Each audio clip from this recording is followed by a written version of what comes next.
Now today's discussion would be about queues. So in the previous week I gave you a brief introduction to what queues are, and you know it from your daily life what a queue mean. ठीक है, अब बहुत सारी कतारें आप लोगों ने बनाई होंगी. ठीक है, so the basic rule for a queue is that you create a list, but the restriction on that list would be whoever comes first will be served first.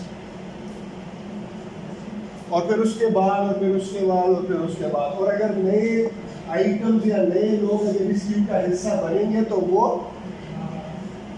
पीछे से उस लिस्ट में ऐड होते जाएंगे और फ्रंट पे जितने लोग आगे आते जाएंगे मतलब उनको सर्विस मिलती जाएगी.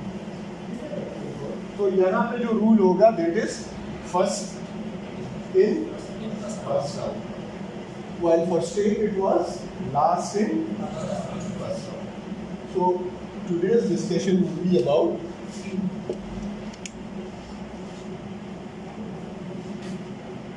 don't read it much. Duster over here. Huh?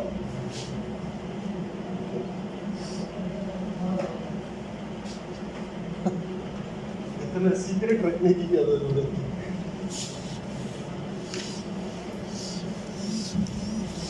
Anyways, so it would be first in, first out. ठीक है, also called as queue. Now the common terminologies with a queue would be, जिस तरह हमने वहाँ पे stake के साथ जो एसोसिएटेड टर्मिनोलॉजीज थी, हमने कहा कि there is a top associated with every stack जिसको हमने पॉइंटर यूटिलाइज करना था, और फिर उस पॉइंटर को हमने कैसे मैनिपुलेट करना है उसके लिए हमने दो फंक्शंस बनाए हैं, the push and the pop function. Now for Q has two ends.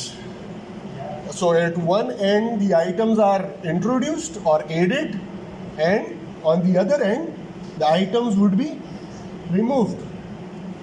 ठीक है, यहाँ पे हमारे पास उतना स्टैंडर्डाइज टर्मिनोलॉजी है नहीं. कुछ लोग इनको फ्रंट और रेयर कहते हैं, कुछ इसको हेड और टेल कहते हैं, क्योंकि लिस्ट है ना, this is a generic list, दोनों एंड्स पे आप ऑपरेशन परफॉर्म कर सकते हैं. So what we will be using is as front and rear. These would be our two pointers जिन्होंने अब इस बात का ख्याल या इस बात का रिकॉर्ड रखना होगा कि कौन सा आइटम रिमूव होना है, अगली बारी किस आइटम की है, और अगर नए आइटम्स आते हैं तो वो लास्ट जो इन होगा उसका भी रिकॉर्ड हम रखेंगे, और जो नेक्स्ट टू आउट है उसका भी हम अपने पास रिकॉर्ड रखेंगे. ठीक है, सो ये दो पॉइंटर्स हो गए जिनको हमने मेंटेन करना है, और बाकी क्या है, स्टोरेज स्ट्रक्चर हमारे पास बेसिक एरे है. सो वही गुड ओल्ड एरे, जीरो से इंडेक्सिंग स्टार्ट होगी. टोटल आइटम्स कितने हैं? 8 आइटम्स है ना, 0 to 7. ठीक है, और अगर हम इसमें ये मेंटेन रखना चाहते हैं कि पहला आइटम जब इंसर्ट होगा, बल्कि हर आइटम जब इंसर्ट होगा, so the record should be kept by the rear pointer. ठीक है, अब इसकी इम्प्लीमेंटेशन के कई सारे तरीके हो सकते हैं, लेकिन एक तरीका जो है वो ये है कि हम इसको -1 से इनिशियलाइज कर लें और इसको 0 से इनिशियलाइज कर लें. ठीक है, सो बल्कि इस तरह करते हैं, रिमूव दिस वन. ये वैसे आप लोगों को नज़र आ रहा है? ठीक है,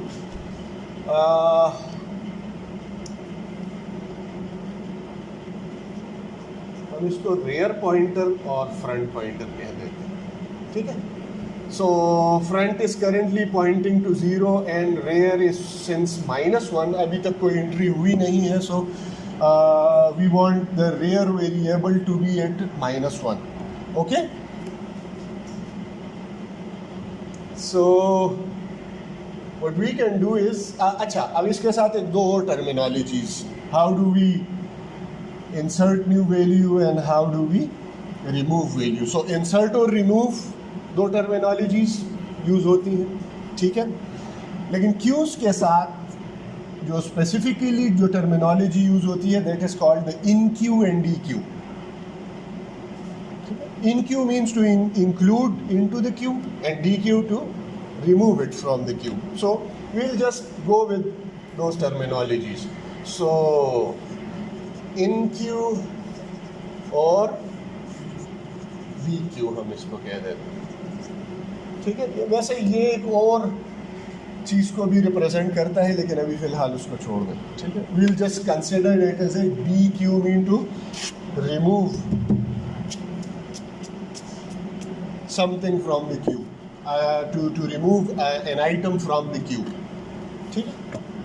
So in queue to, let's say, insert a value and D queue to remove it. ठीक है. Okay. So हमने कहा था कि in queue किस एंड पे होगा, कौन इसका रिकॉर्ड रखेगा इन दोनों में से?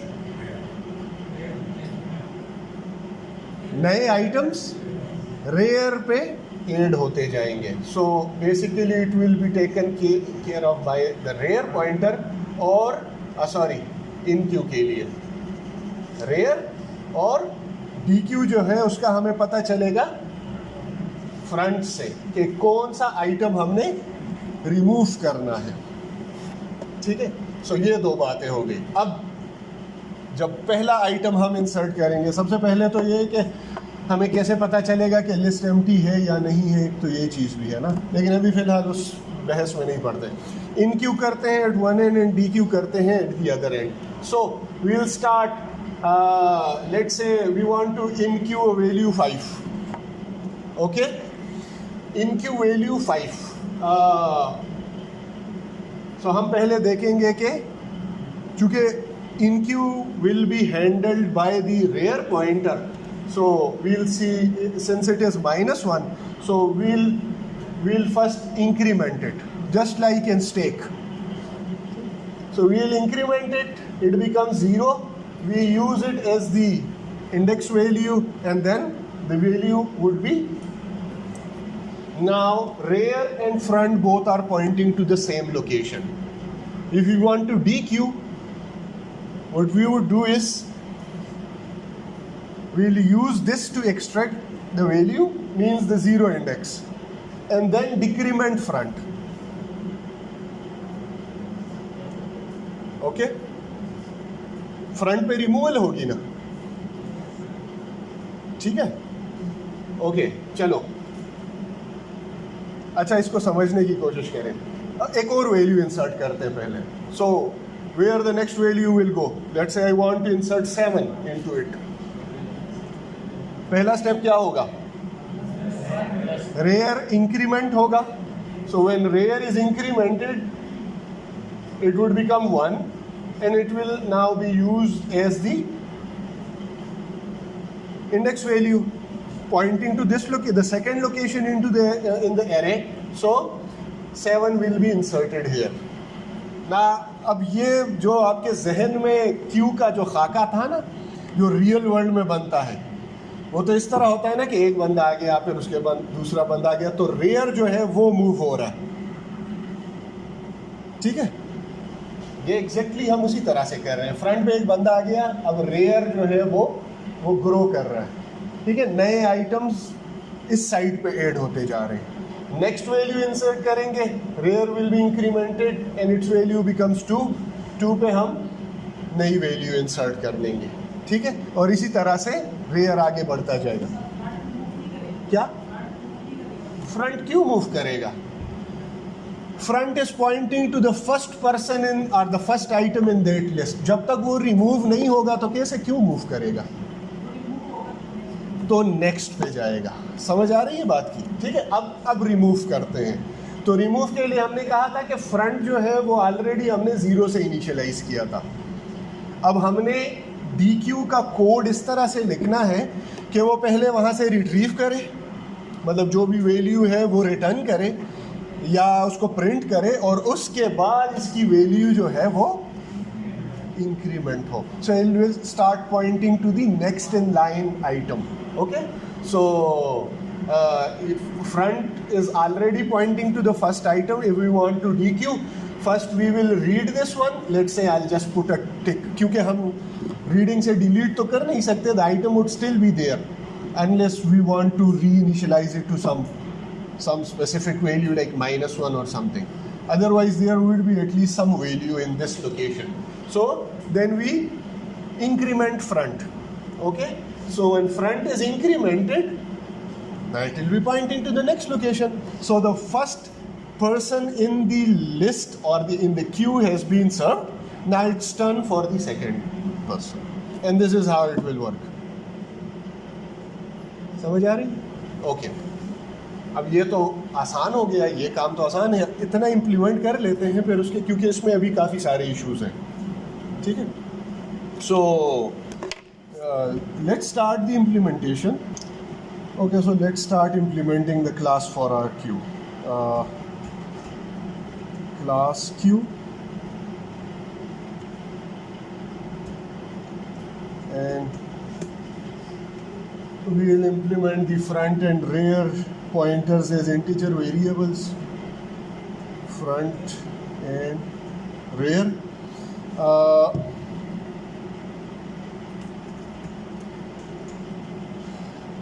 We'll create a constructor. Okay, so in the default constructor we can initialize our 2 pointers, front from the value 0 and rear is -1 as we discussed previously. Now what we need to do is create these 2 methods for inqueuing and dequeuing. Now one thing that we forgot to initialize is our list. Okay, so for queue you need to store that data somewhere, right? So this would be our you can initialize you can create this list as a float or as a character or whatever you like, because the index value will still be integers, right? So you can store any objects into this queue based on whatever data type you specify over here. You can create a queue of students, you can create a queue of characters, you can create a queue of, let's say, strings or names, whatever you like. Okay, so one thing that we would be discussing is the applications of this queue. So if I forget, just remind me. अच्छा, तो अब क्या करें? इसके लिए हम एक let's say float list or data or whatever you want to create. ठीक है, so बल्कि ठीक है, इसको हम कोई static एक 10 ये ज़्यादा हो जाएगा. Let's create a 7 items list. ठीक है, you can initialize that to a default value, or otherwise it's not required. We can add element to the list or the queue using an inqueue function. So inqueue चूँकि insertion के लिए है, we don't need any return type. inqueue, ठीक है, और हमारे पास अब ये वैल्यू जो होगी ये फ्लोट वैल्यू होगी. ठीक है, सो उसको हमने एंटर करना है. अभी हम एम्प्टी और फुल और वो कंस्ट्रेंट्स अभी हम नहीं देख रहे. ठीक है, सो विल जस्ट इंक्रीमेंट, क्योंकि हमने क्या कहा था, inqueue will be recorded by the rear pointer. So क्या करेंगे, रेयर या डायरेक्ट लिस्ट में हम इंसर्शन कर सकते हैं, प्लस प्लस रेयर। तो पहले रेयर इंक्रीमेंट होगा, ठीक है, और उसके बाद हम इस पे वो वैल्यू राइट कर देंगे। तो starting from -1 it will be incremented to 0 and then the value will be overwritten on that location. वहाँ पे जो भी कंटेंट होगा उसको ओवर राइट कर दिया जाएगा। सो this is in Q the basic. और फिर उसके बाद लेट्स से हम फ्लोट चलो रख देते हैं, ठीक है। सो डी क्यू के लिए उसमें हमें कोई पैरामीटर की ज़रूरत है नहीं, सो वी विल जस्ट, और ये इसका रिकॉर्ड कौन रखेगा, डी क्यू के लिए फ्रंट पे हमेशा रिमूवल होगी। So first it will return some value, right, ठीक है। उसके बाद ये इस तरह से भी कर सकते हैं, और कोई टेम्परेरी वेरिएबल बना के पहले उसमें इसको रीड कर दो फ्रंट, ताकि आप आसानी से आप लोगों की समझ में आ सके, ठीक है। उसके बाद फ्रंट प्लस प्लस कर दो, और फिर जो है वो आराम से उस स्टेप को रिटर्न कर दो। तो एक ही बात है, ठीक है। ये काम आप यहाँ पे भी कर सकते हैं इसी तरह से। ओके, सो ये बेसिक फंक्शनैलिटी हो गई, ठीक है। Let's create some messages to it now to make it more clear for us. So see out in queue in progress,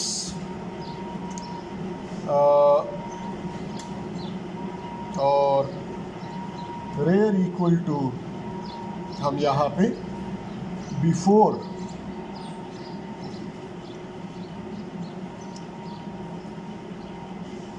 चलो यहाँ पे हमने ये मैसेज डाल दिया और एक दफ़ा इन क्यू हो गया। सो इन क्यू ऑफ वैल्यू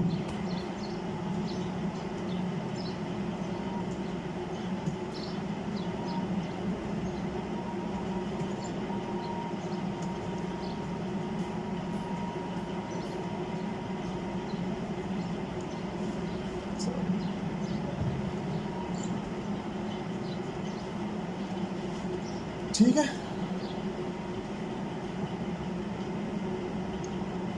तो अब जब हम हर बार एक नई वैल्यू एंटर करेंगे तो वो हमें उससे पहले रेयर की वैल्यू बताएगा, इन क्यू होगा, और उसके बाद की वैल्यू भी हमें बता देगा कि यहाँ पे वो वैल्यू इंसर्ट हो चुकी है। Now the same can be done over here as well.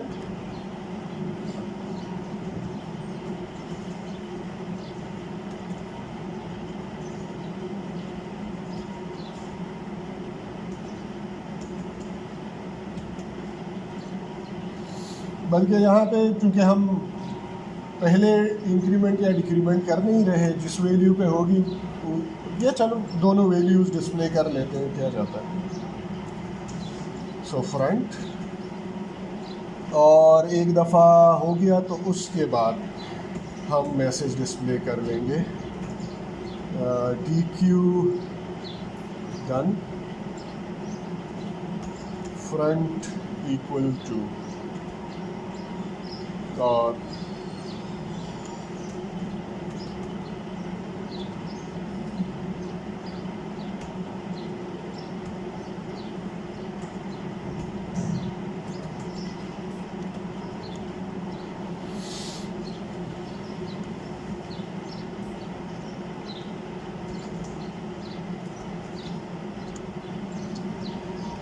ठीक है। So let's first test this code. उसके लिए हमें मेन की ज़रूरत पड़ेगी। सो अच्छा, अब यहाँ पे हमें क्या क्लास का ऑब्जेक्ट इनिशियलाइज करना पड़ेगा. सो क्लास का नाम क्या था? क्यू. ठीक है, क्यू, और इसको हम पॉइंटर बना देते हैं. ठीक है, क्योंकि will be using the new Q. ठीक है, सो हमारे पास जब ऑब्जेक्ट बनेगा तो रेयर -1 से इनिशियलाइज हो चुका होगा और फ्रंट जो है वो 0 पे ही 0 से इनिशियलाइज हो जाएगा. अब इसको हम यूज़ कर सकते हैं for in queuing and D queuing. ठीक है, you see how the intelligence window is working for you. अब अगर आपके पास इस क्लास की, जो कि आहिस्ता आहिस्ता इस क्लास की इम्प्लीमेंटेशन लंबी होती जाएगी, जैसे जैसे हम आगे जाते जाएंगे इन क्लासेस की इम्प्लीमेंटेशन लंबी होती जाएगी, तो फिर एक एक चीज़ का याद रखना थोड़ा सा मुश्किल हो जाता है. So the intelligence window comes in handy. जितने भी आपके पब्लिक डेटा मेंबर्स होंगे या पब्लिक मेथड्स वगैरह होंगे, उन सबको लिस्ट करके आपको आराम से बता देगा. So you can just press enter and you don't even have to type anything. Okay, so हमें डी क्यू तो करना नहीं है, हमने तो इन क्यू करना है ना.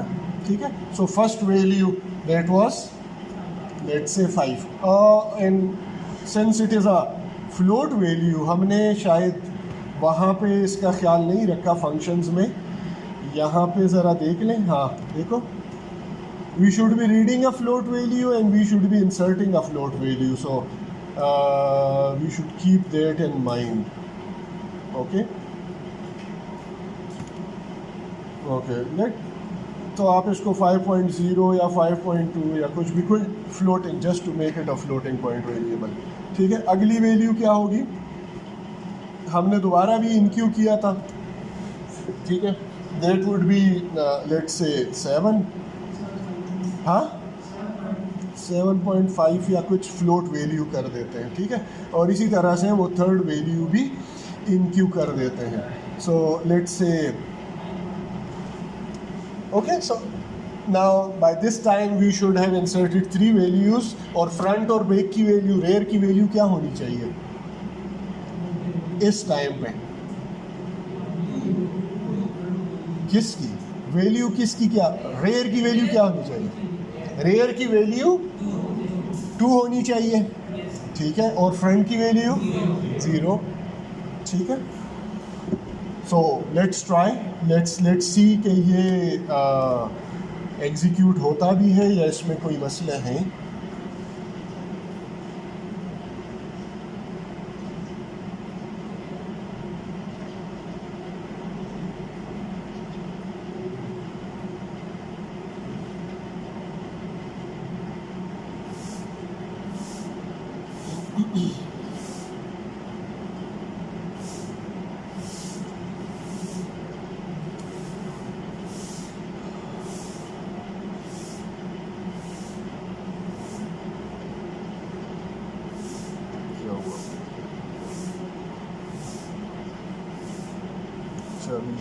ऑनगोइंग है.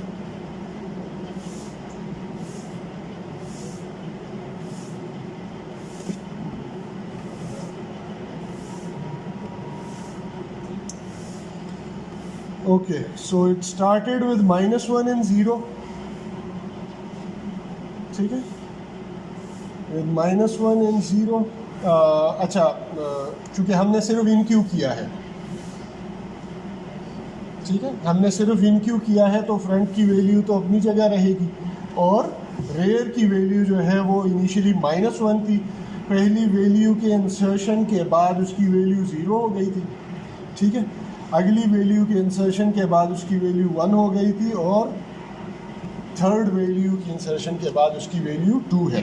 Now it's pointing to this location. अगर नेक्स्ट वैल्यू हम इंसर्ट करते हैं, so first it will be incremented and then that value will be overwrited. ठीक है, so this is how it works.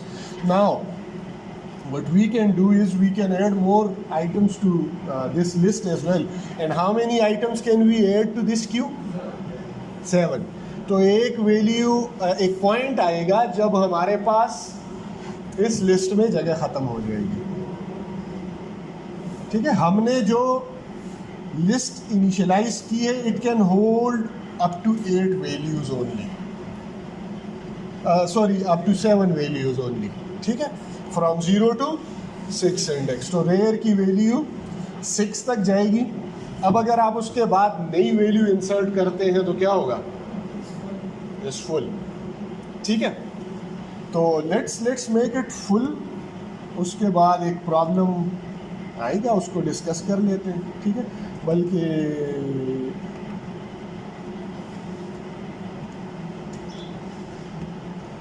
सो इसको हम कर देते हैं 4.2, इसको 8 कर देते हैं।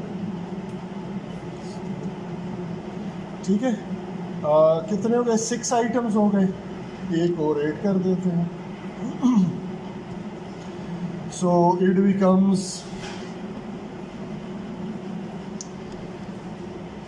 ठीक है, तो ये जितने हमारे पास अवेलेबल स्पेसेस हैं वो सारे फिल हो जाएंगे और हम इसको रिस्ट्रिक्ट भी कर सकते हैं। So let's restrict it first. ठीक है,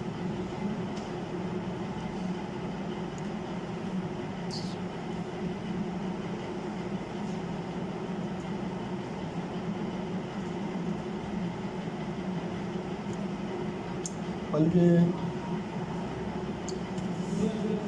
जी हाँ हाँ, हम क्या करते हैं यहाँ पे, जिस तरह हमने स्टेक में बनाए थे ना, इज़ एम्प्टी और इज़ फुल, वो बना देते हैं इज़ फुल। ठीक है, और क्या लिखेंगे इसमें, हाँ, रेयर इक्वल टू 6। अच्छा,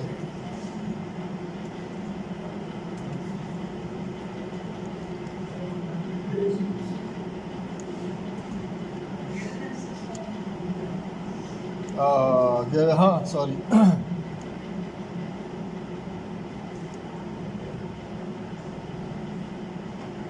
अगर 6 होगा, हाँ, तो इसमें 6 पे इंसर्शन हो चुकी होगी। ठीक है, सो हम इससे आगे नहीं जाना चाहते, तो ये ट्रू या फॉल्स रिटर्न करेगा ना। जब तक रेयर की वैल्यू 6 से कम होगी तो ये क्या रिटर्न करेगा, फॉल्स रिटर्न करेगा, तो फुल नहीं होगा ना।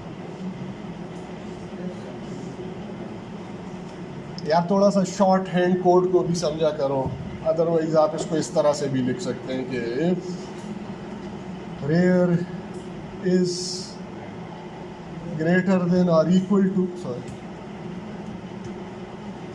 और इक्वल टू 6, सो रिटर्न क्या, रिटर्न्स ट्रू, फुल हो गया होगा ना। ठीक है, एल्स यही चीज़ हमने वहाँ पे एक ही स्टेटमेंट में लिख दी थी, क्योंकि वो एक लॉजिकल एक्सप्रेशन था, वो ट्रू या फॉल्स आउटपुट देगा और वही चीज़ हम रिटर्न कर रहे थे। ठीक है, रिटर्न स्टेटमेंट में हमने वो डायरेक्टली लिख दिया था, so it outputs the same thing. ठीक है,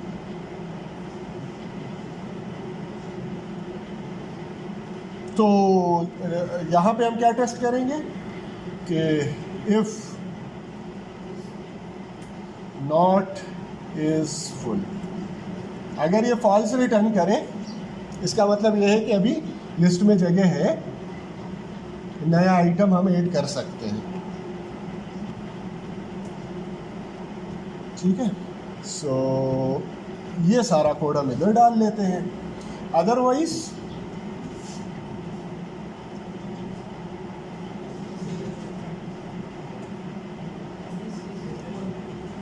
in queue, let's say in queue cancelled or whatever ठीक है। साथ में हम ये भी लिख देते हैं कि Q इज़ फुल। हाँ,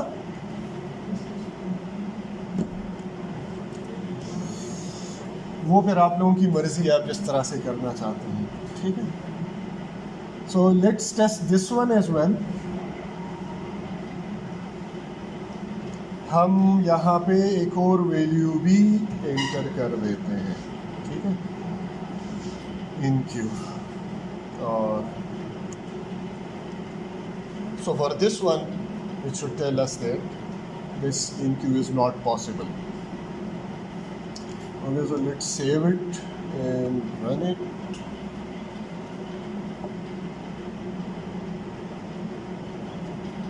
Okay, so बात वहीं से शुरू होगी हमेशा, -1 से, और 3, 4, 5, और जब रेयर की वैल्यू 6 हो चुकी होगी तो हमारे पास 7 आइटम्स लिस्ट में पहले से आ चुके होंगे। इस क्यू में पहले से 7 लोग आ चुके होंगे, अब अगले बंदे की जगह नहीं है, ठीक है। So for the next value that we want to enqueue, it is giving us this message that enqueue has been cancelled because the queue is full, and the same can be done with dequeue, ठीक है। अब मसला क्या है, ये तो हो गया, लेकिन अगर मैं इससे पहले डी क्यू कर दूं एक वैल्यू,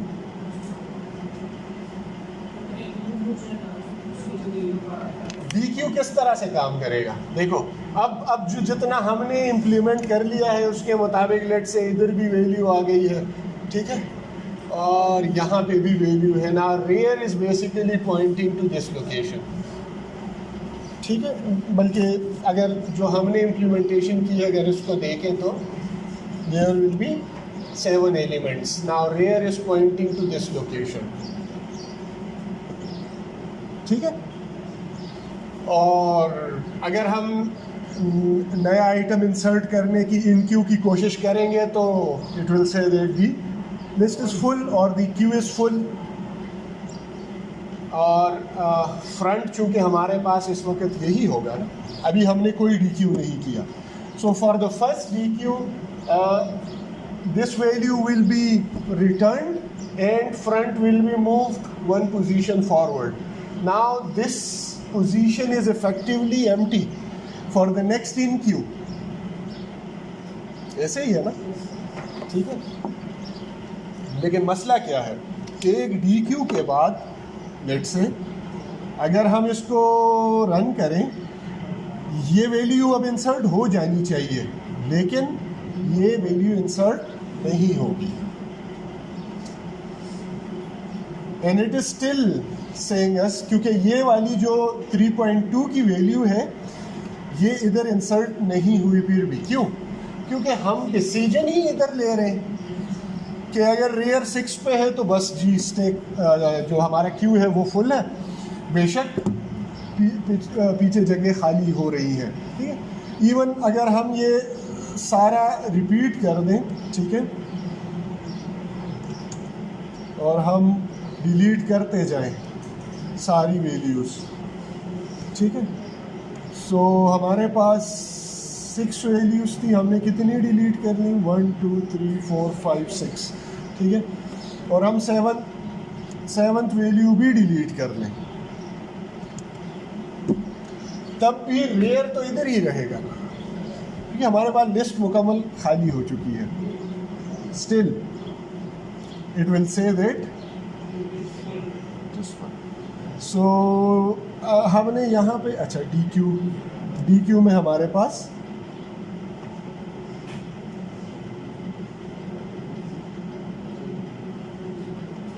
अभी हमने यहाँ पे कोई रिस्ट्रिक्शंस नहीं डाली, डी क्यू में हमने कोई रिस्ट्रिक्शन नहीं डाली।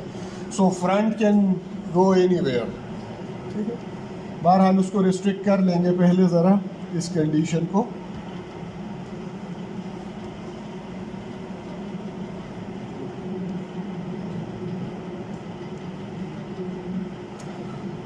सो डी क्यू हमने किया फ्रंट 0 से उसके बाद फ्रंट 1 हो गया, उसने वहाँ से वैल्यू रिट्रीव की और सारी वैल्यूज़ रिट्रीव हुई, लेकिन लिस्ट खाली हो गई है ऑलमोस्ट। और फिर भी जब हम इन क्यू करते हैं तो वो कह रहा है कि the queue is full. Now how to deal with this situation? हाँ,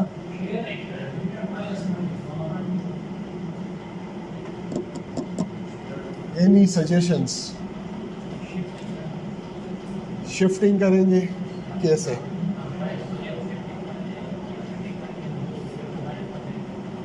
There can be multiple solutions. So one solution is yours, but this is not an efficient solution because moving values in array is an expensive operation. एक solution ये हो सकता है ना, normally Q में हम क्या करते हैं, let's say this is the front, ठीक है, और यहाँ पे किसी लगा हुआ है और यहाँ से लाइन बनी हुई है, तो जो बंदा पहले आता है वो जो भी प्लग से डील करनी है वो करता है और वो लाइन से निकल जाता है, तो अगला बंदा आगे आ जाता है। It means the items are moving from rear to front, the front is not moving, केवल उनके पीछे नहीं जा रहा, लेकिन हमारा यहाँ पे जो है हम कुछ डिफरेंट कर रहे हैं, हम फ्रंट को मूव कर रहे हैं, ठीक है, हम एक एक आइटम के पीछे जा रहे हैं। अल्टरनेटिव क्या हो सकता था कि हम फ्रंट को फिक्स रखें 0 पे, ठीक है, और जब एक आइटम रिमूव हो तो हम अगले आइटम्स को शिफ्ट कर लें, जो कि इसका सोल्यूशन है। इसका सोल्यूशन क्या था, लेट्स से अगर हमारे पास यहाँ पे 7 आइटम्स हैं तो 7 यहाँ पे आ जाएगा, 9 यहाँ पे आ जाएगा, 7 यहाँ पे आ जाएगा, 5 यहाँ पे आ जाएगा, 2 यहाँ पे आएगा, 1 यहाँ पे आएगा, और हम रेयर को भी एक पोजीशन पीछे लेके आ जाएंगे। तो अगली वैल्यू कहाँ पे आएगी, हमारे पास एक जगह खाली हो जाएगी, राइट। सो अगली वैल्यू इंसर्ट करनी है तो हम फिर वो यहाँ पे इंसर्ट कर सकते हैं।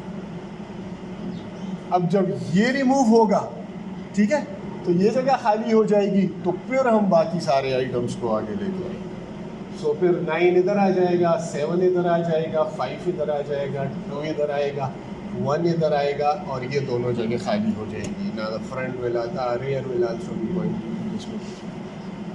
अगर हमने एरे में आइटम्स को एक एक पॉइंट लेफ्ट या राइट की तरफ शिफ्ट करना हो तो उसके लिए एल्गोरिथम क्या होगा, जरा लिखें। आपके पास ये एरे है, ठीक है, और इसमें ये 2 जगह खाली हैं, वो इनिशियलाइज इस तरह से है, चलो इस तरह से इनिशियलाइज है, ठीक है। यहाँ पे हमारे पास लास्ट जो 2 आइटम्स है ना, ये -1 से इनिशियलाइज है। What I want you to do is write an algorithm which can move all these numbers 1, 2, 3, 4, 5 numbers 2 places to the right side.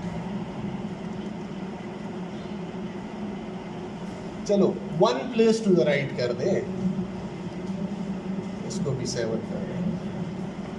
Move all these 6 elements 1 place to the right. Write an algorithm to do that. शाबाश। कैसे? अगर हम items को एक position right की तरफ shift करना चाहते हैं तो उसके लिए कोड क्या होगा?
Okay, so if you want to move these items one place to the left or to the right, what you need to do is whatever the length of this array is, you have to iterate through the number of items and move each element individually from its own index to one place, to the right or to the left.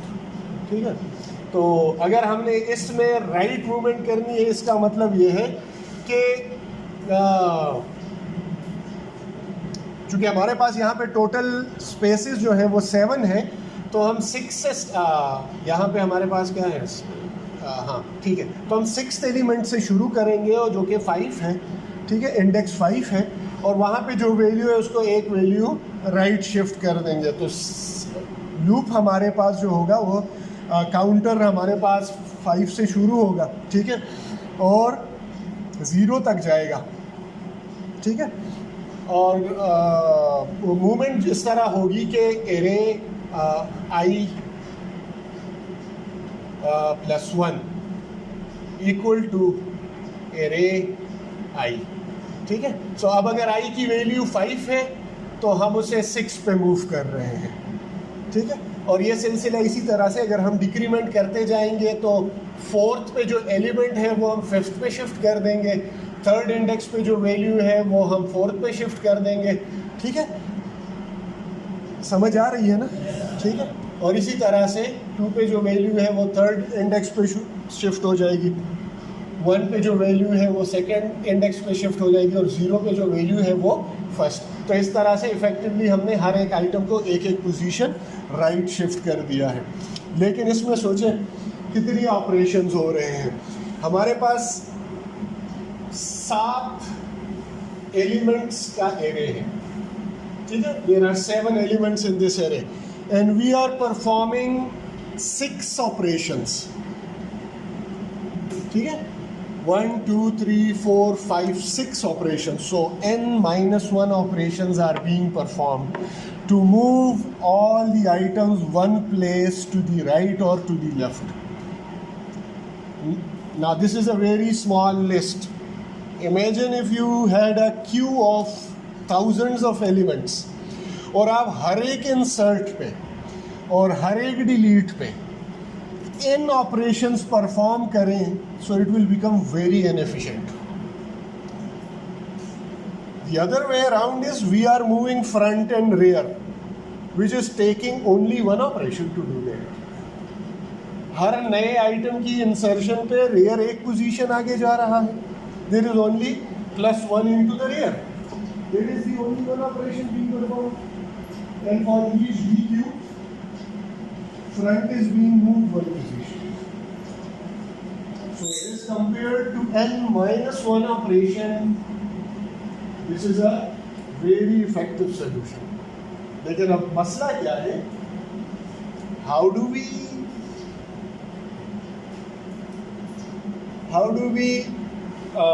handle the situation when the list is full? हमारे pass issue तो ये आ रहा था ना, ठीक है, कि हम ये आइटम डिलीट करेंगे तो फ्रंट तो चलो मूव हो रहा है, ठीक है, लेकिन अगर फ्रंट इधर भी आ गया फिर भी जब हम नया आइटम इंसर्ट कर रहे हैं, it is telling us that you can not do that because the queue is full. और हमारी जो कंडीशन है वो ये थी कि जब रियर की वैल्यू जो है वो 6 या उससे बड़ी वैल्यू बनने लगे, क्योंकि हमारे पास टोटल स्लॉट्स ही 7 है, ठीक है, सो जब ये n-1 पे पहुंचेगा तो हमने कंडीशन इस तरह से लगा दी है कि ना this is full. The alternative could be that we can circle it back to 0, but then how would we know that the list is full और एम्प्टी? हम ये कह सकते हैं कि एवरी टाइम इन क्यू में हम यहाँ पे ये कर सकते हैं इससे पहले, ठीक है, बल्कि ये पहले चूँकि इंक्रीमेंट होता है, सो हम यहाँ पे ये कंडीशन ऐड कर सकते हैं कि if rear is equal to 6, क्योंकि that is the end, right, इससे आगे तो हम जा नहीं सकते ना. So if it is equal to 6 for this current situation, rear equal to क्या,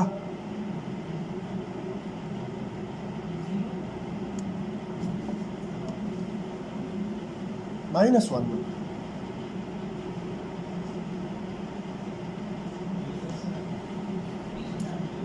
पहले इंक्रीमेंट होगा क्योंकि हमने रेयर ओरिजिनली भी स्टार्ट -1 से किया था ना,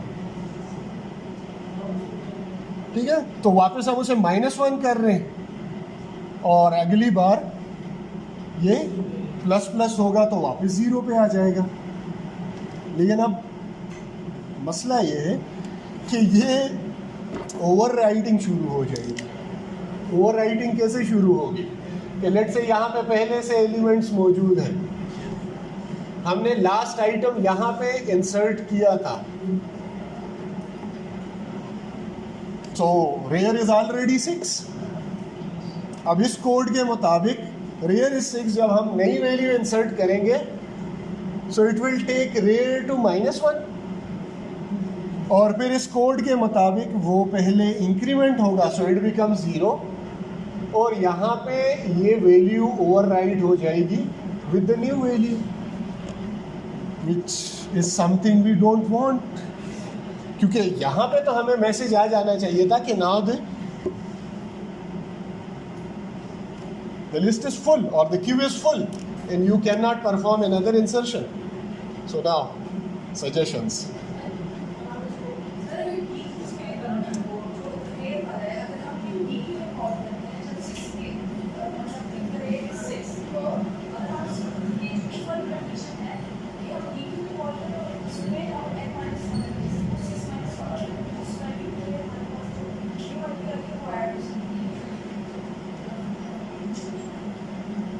फिर वहीं पे आ जाएगी.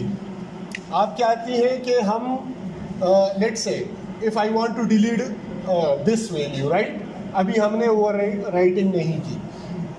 Eight this point the queue is full, front is pointing to the starting location. Now what you want to do is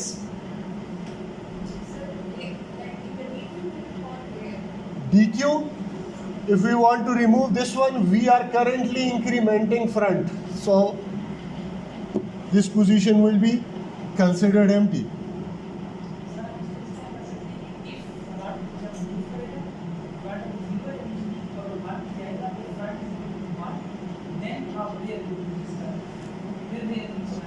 अच्छा, कि अगर फ्रंट 0 से, तो फिर ये कितनी अगली कंडीशन फिर क्या होगी, अगली बारी क्या होगी फिर. अब चलो हमने एक इफ लगा लिया कि जब फ्रंट 0 नहीं होगा तो हम रेयर को साइकिल अराउंड या इनिशियलाइज कर सकते हैं 0 पे. चलो वो हो गया, हमने यहाँ पे नई वैल्यू भी इंसर्ट कर दी. अब अगली इंसर्शन पे क्या होगा,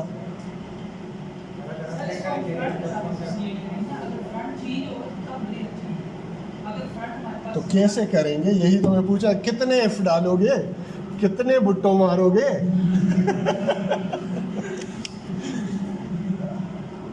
अगर इस तरह से एक एक कंडीशन के लिए इफ डालने लगे तो बस फिर तो बात ख़त्म हो गई ना. फिर तो उससे बेहतर सोल्यूशन तो ये था ना कि बस एक एक आइटम को पीछे लेके आओ, बस ठीक है. फिर वो जब आपके पास लेट से $1 मिलियन आइटम्स होंगे इन अ क्यू, तो बस फिर बैठे रहो, एक इंसर्ट के बाद वेट करते रहो.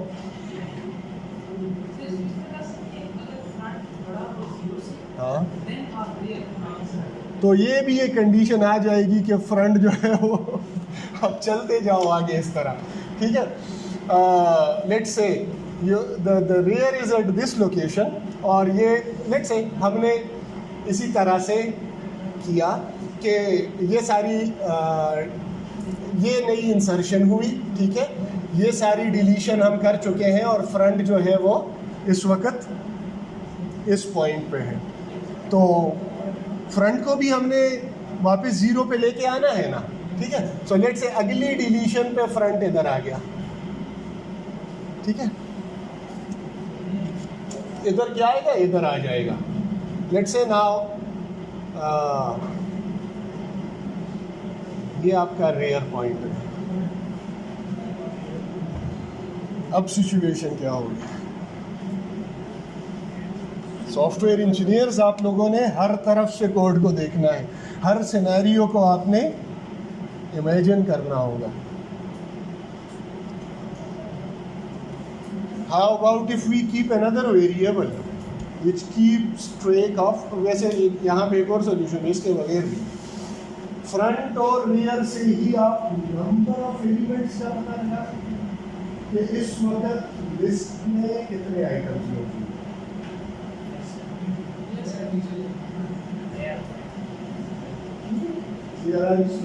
जो कि आपकी बुक में मौजूद है।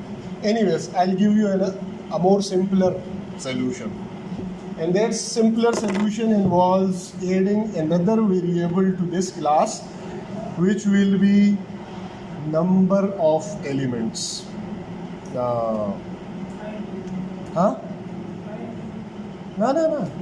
just call it elements. ठीक है, और नंबर ऑफ एलिमेंट्स इनिशियली कितने होंगे इस क्यू में? 0 होंगे ना, एलिमेंट्स इक्वल टू 0। अब हर एक इन क्यू पे, जब इन क्यू सक्सेसफुल होगा तो हम क्या करेंगे? जब ये परफॉर्म होगा तो हम एलिमेंट्स प्लस प्लस कर लेंगे, ठीक है। ये इन क्यू है और हर डी क्यू पे एलिमेंट्स माइनस माइनस हो जाएंगे, ठीक। और साथ में हम हर इन क्यू और डी क्यू पे देखेंगे कि एलिमेंट्स जो हैं वो 7 तो नहीं हो चुके या 0 तो नहीं है, तो हमें वो आसानी से पता चल जाएगा। तो हम इस फुल और इनमें इतना कुछ डालने के बजाय हम इसमें क्या डाल लेंगे कि if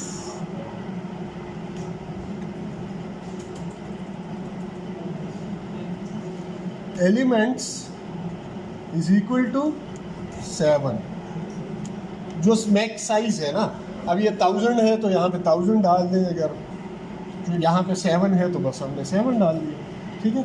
so it returns true, otherwise it returns false. इसी तरह से इज एम्प्टी में क्या होगा? इज एम्प्टी,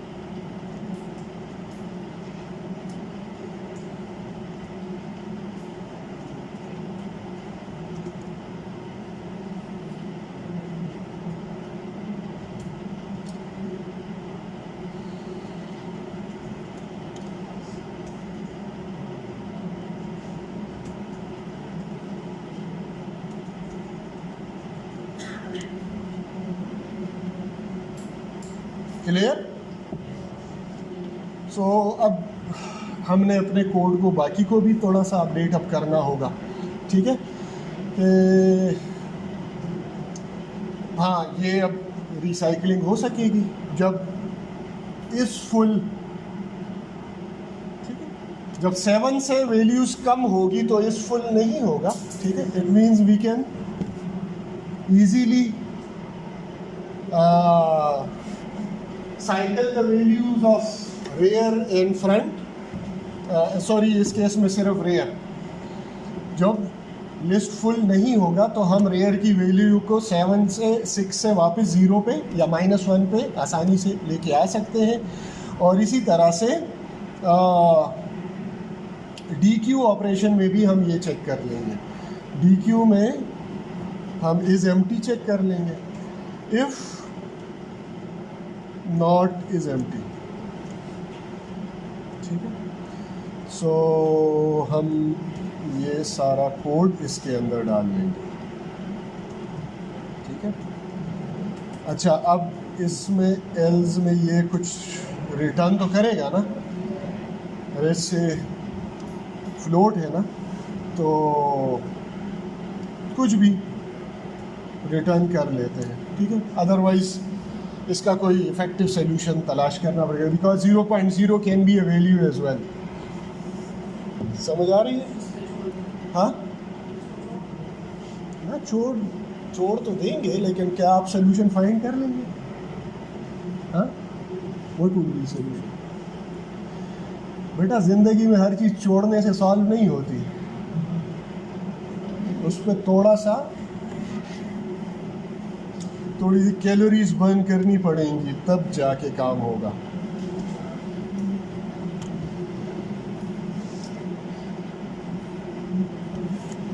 ओके, सो अभी फ़िलहाल हमने इसको 0.0 रिटर्न कर दिया। सो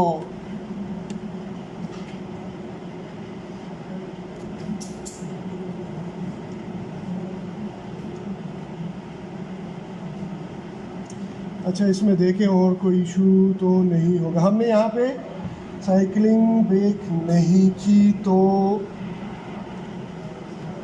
इससे पहले हम कर लें या यहाँ पे कर लेते हैं, ठीक है। कि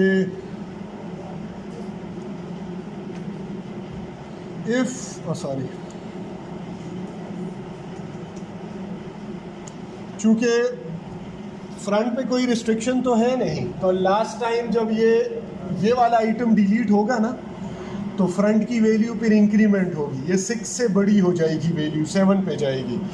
सो हम कहेंगे कि if front is greater than 6, so cycle it back to 0। अगर हम ऑलरेडी यहाँ पे अगर लेट से वैल्यूज़ है, ठीक है, यहाँ पे वैल्यू होगी लेट से, ठीक है, और हम वैल्यूज़ डिलीट करते जाते हैं, तो फ्रंट मूव होता जाएगा। ये वैल्यू डिलीट हुई, ये वैल्यू, ये वैल्यू, ये वैल्यू। यहाँ पे अब क्या है, फ्रंट इस एट वैल्यू 6। जब ये वैल्यू DQ हम कॉल करेंगे, तो ये वैल्यू तो वो टेम्प में रीड कर देगा और फ्रंट को इंक्रीमेंट करेगा, तो फ्रंट की वैल्यू 7 हो जाएगी। और उसके लिए हमने यहाँ पे ये कोड इंसर्ट कर दिया है कि जब फ्रंट की वैल्यू 6 से बढ़ेगी तो उसको स्टार्ट पे लेके चले जाओ। सो अगली वैल्यू जो डिलीट होनी होगी ना, अगर यहाँ पे कुछ हुआ तो वो डिलीट हो जाएगा, अदरवाइज हम इसको छोड़ देंगे, ठीक है। हाँ, elements it just keep track of how many items have been enqueued, तो हर इनक्यू पे वो हम उसको एक इंक्रीमेंट कर रहे हैं 0 से, ठीक है। तो अगर हमारे पास लिस्ट अभी खाली है, ठीक है, सो फ्रंट इधर है, ठीक है, और रियर जो है वो -1 है, तो अभी तक कोई वैल्यू इंसर्ट नहीं हुई। At this time elements is equal to 0। That was the values that we initialized in the constructor of our cube class. So when the first value is incubed, rear will be 0. So it becomes 0, पहली value यहाँ पे आ गई, ठीक है। Front is it, और हमने elements को +1 कर दिया।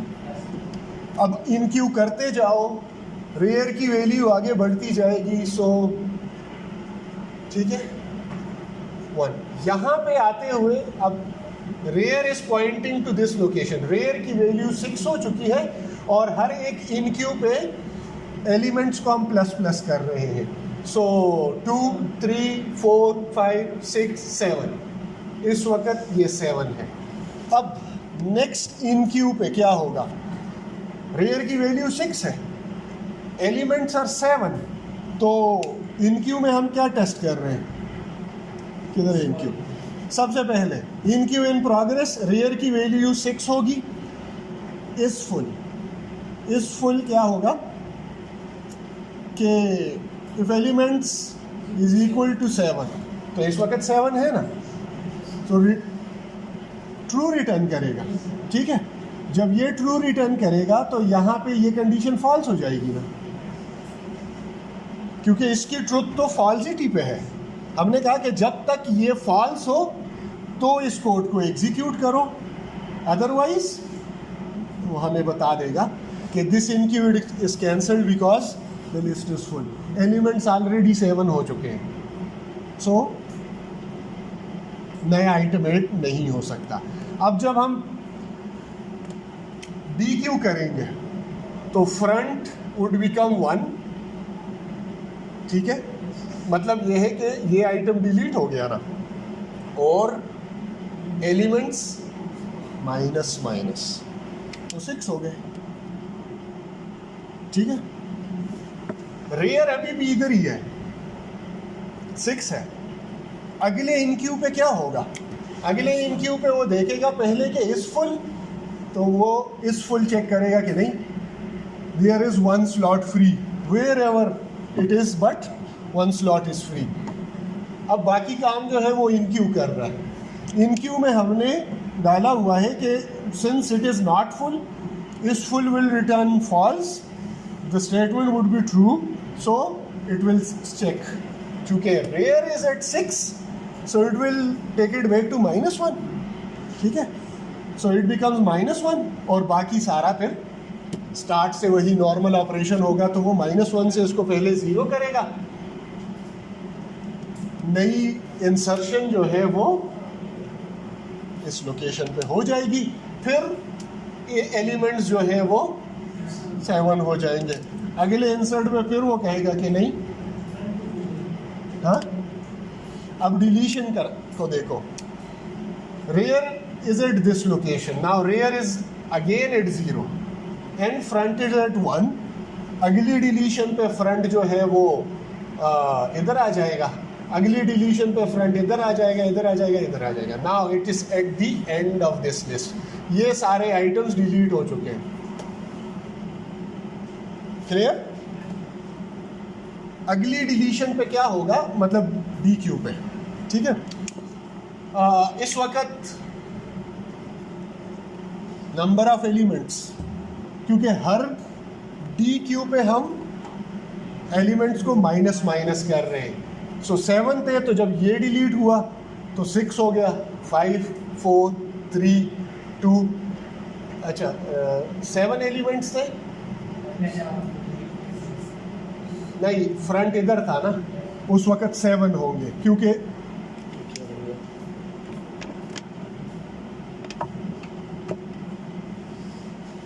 ओके। सो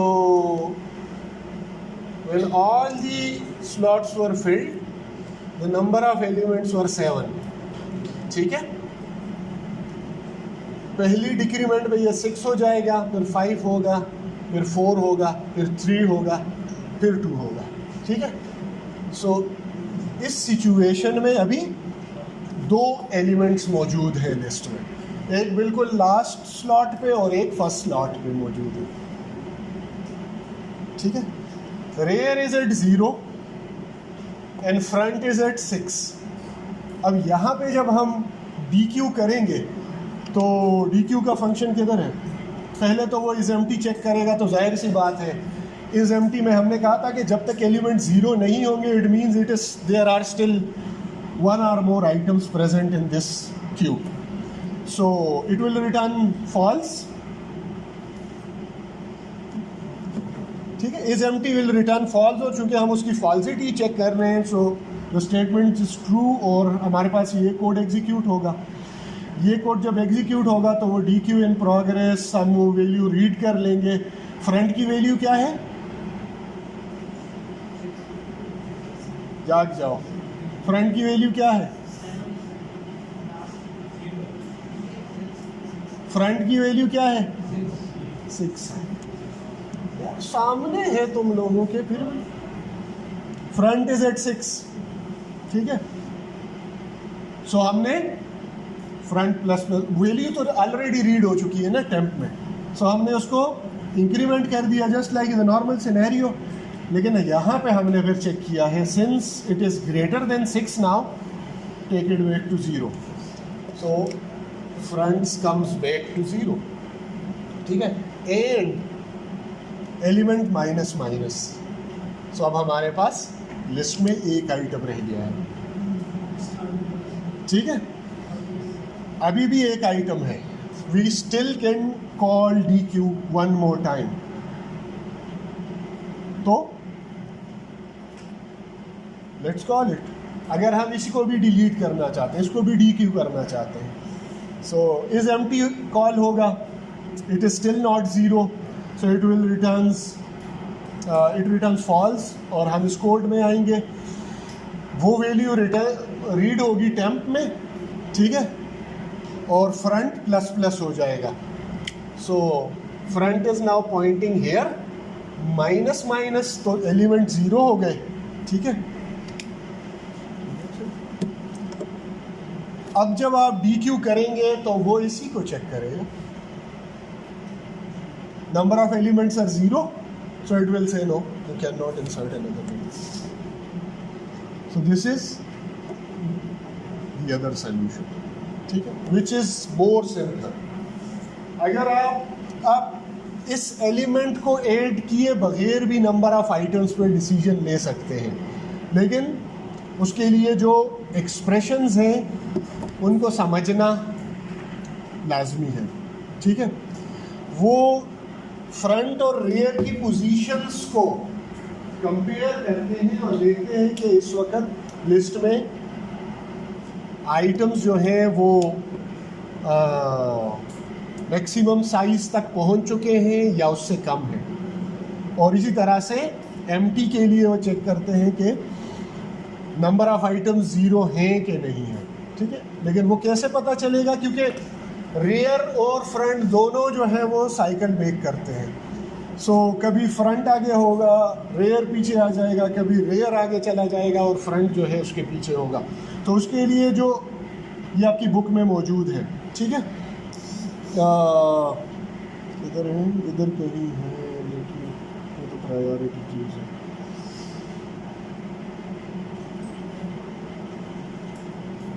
ये इस एम्प्टी को देखो, इस तरह से वो चेक कर रहे हैं। Now this is when you don't want to use the number of elements variable, now this is a bit complex, लेकिन ये तो इतनी मुश्किल चीज़ भी नहीं है।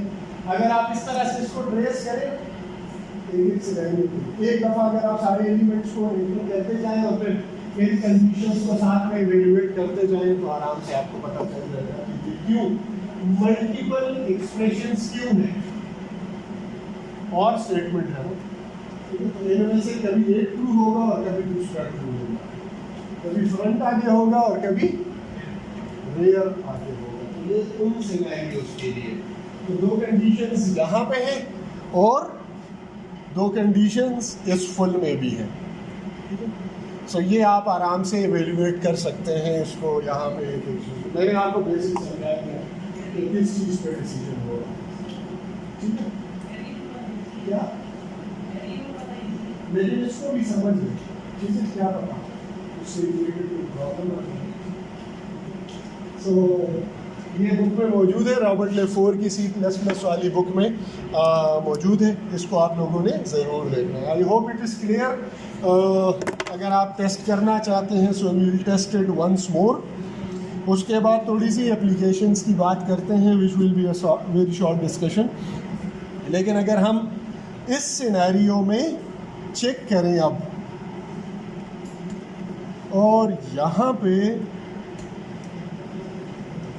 1 2 3 4 5 6 7 एलिमेंट्स की इंसर्शन के बाद अगर हम नई वैल्यू इंसर्ट करना चाहें, so it should give us the prompt के अभी आप नहीं कर सकते, और 1 2 3 4 5 6 7 के बाद अगर हम अच्छा इवन 1 DQ के बाद भी आप इस वैल्यू को फिर से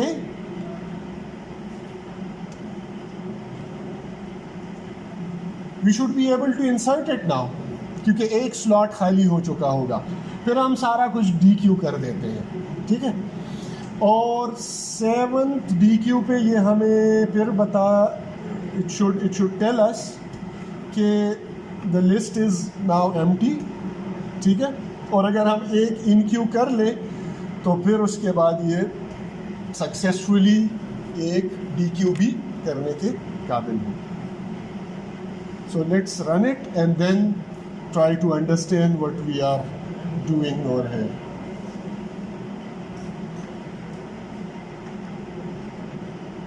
क्या हो गया?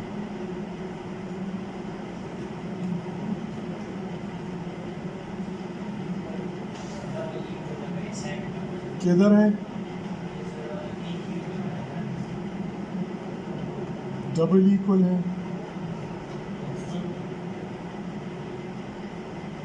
तो यहाँ पर ओके, ठीक है।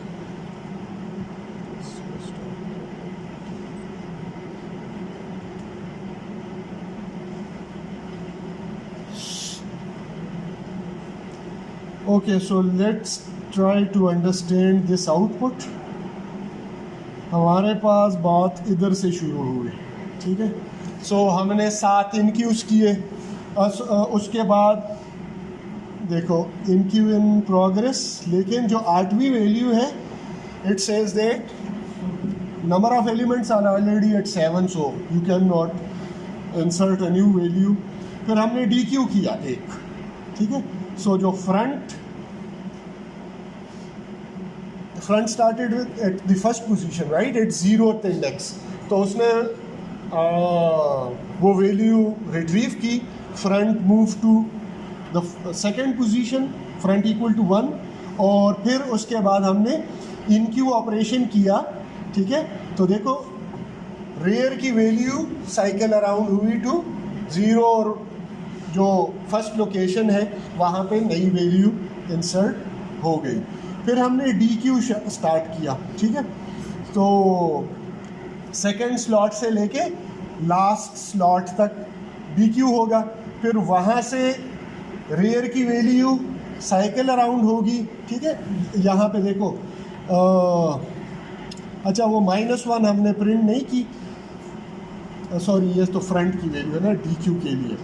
तो सारी वैल्यूज़ DQ हुई। लास्ट वैल्यू जो हमने DQ करना चाहिए वहाँ पे किधर है? द Q इज़ फुल, कहीं पे Q इज़ एम्प्टी। देखो DQ में 1 2 3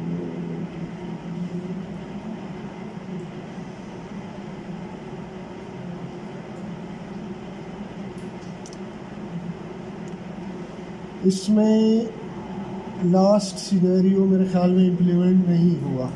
वो क्यों? 1 2 3 4 5 6, अच्छा, और ये 7 के बाद हम इनक्यू कर रहे हैं, तो हमने एम्प्टी वाली कंडीशन को चेक ही नहीं किया। अगर हम एक और DQ इसमें डाल दें तो फिर वो टेस्ट हो जाएगा, ठीक है।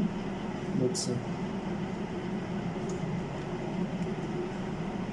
इसको रन करें, तो अब हमारे पास लास्ट में इधर आ जाना चाहिए। किधर है?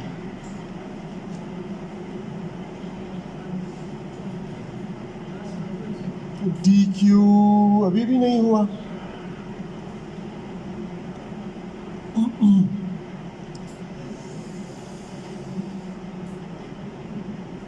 कितने एलिमेंट्स हमने DQ किए?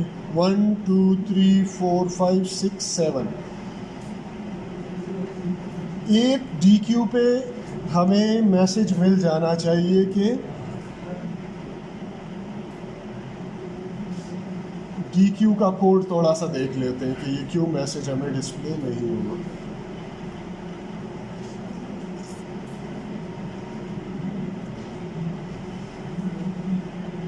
ओह अच्छा, हम मैसेज को डिस्प्ले ही नहीं कर रहे, ठीक है। तो यहाँ पे आप एक मैसेज डाल लें इधर एल्स में, ठीक है। हाँ, बस कर दें,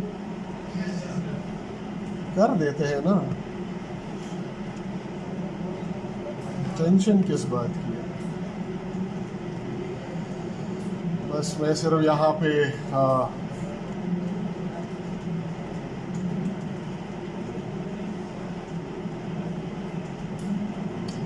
ना इट शुड बी फाइन, ठीक है, बाकी आप लोग फिर चेक कर लो। Okay, so I hope this is clear.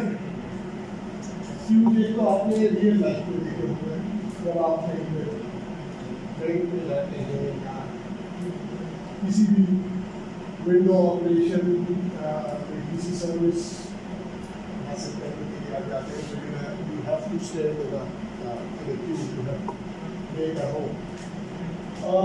Anyways, computers में भी इसके एप्लीकेशन है और वो भी आप लोगों ने एक्सपीरियंस किए होंगे। कभी आप लोगों ने जब आपका कंप्यूटर, जिस तरह मेरा अभी काफ़ी स्लो हो चुका है, ठीक है, because I haven't refresh the Windows for the last 1 year और सो, तो विंडोज़ में तो ये खासियत है कि जब टाइम काफ़ी गुजर जाए तो ये आहिस्ता आहिस्ता से लॉक हो जाए।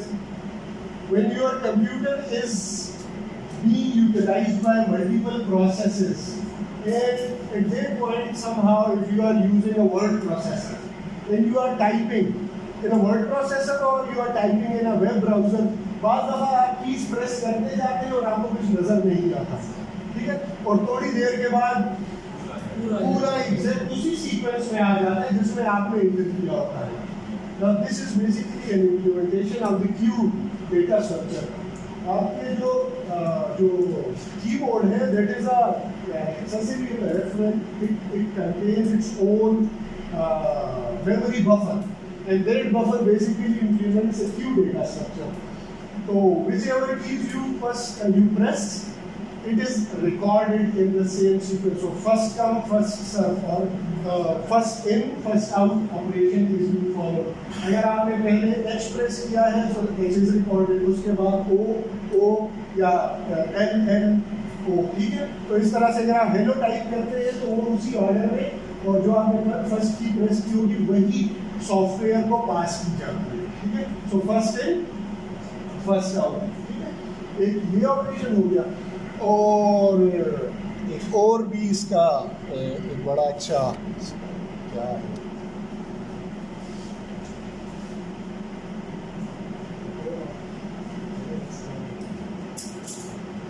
प्रिंट्स आप लोग देते हैं, ठीक है। तो प्रिंटर टूल जो है that also follows the same first in first out operations. अगर आप लेट से आप एक नेटवर्क प्रिंटर को एक्सेस कर रहे हैं या आप मल्टीपल जॉब साइमल्टेनियसली प्रिंटर को भेजते हैं, तो एक के बाद एक साइमल्टेनियसली तो नहीं होगा, but you start to print one document which is a large document, और जैसे ही आप वो कमांड लें तो वो प्रिंटिंग शुरू कर देगा, या it waits for the document to be prepared for printing, और उसी वक्त आप दूसरा प्रिंट ले लेते हैं, so it goes to the printing pool. और प्रिंटिंग पूल जो है वो इसी तरह से काम करता है कि जो फर्स्ट ऑप्शन आया होगा, फर्स्ट टास्क आया होगा, पहले उसको कंप्लीट करेगा, फिर उसके बाद दूसरे की बारी आएगी, फिर उसके बाद तीसरे की बारी आएगी, और इस तरह से first in first out operation को फॉलो करेगा। Now there are a lot of variations. This was the simple implementation of it. There are variations, in which at least two of the variations we will be discussing. The first one is the circular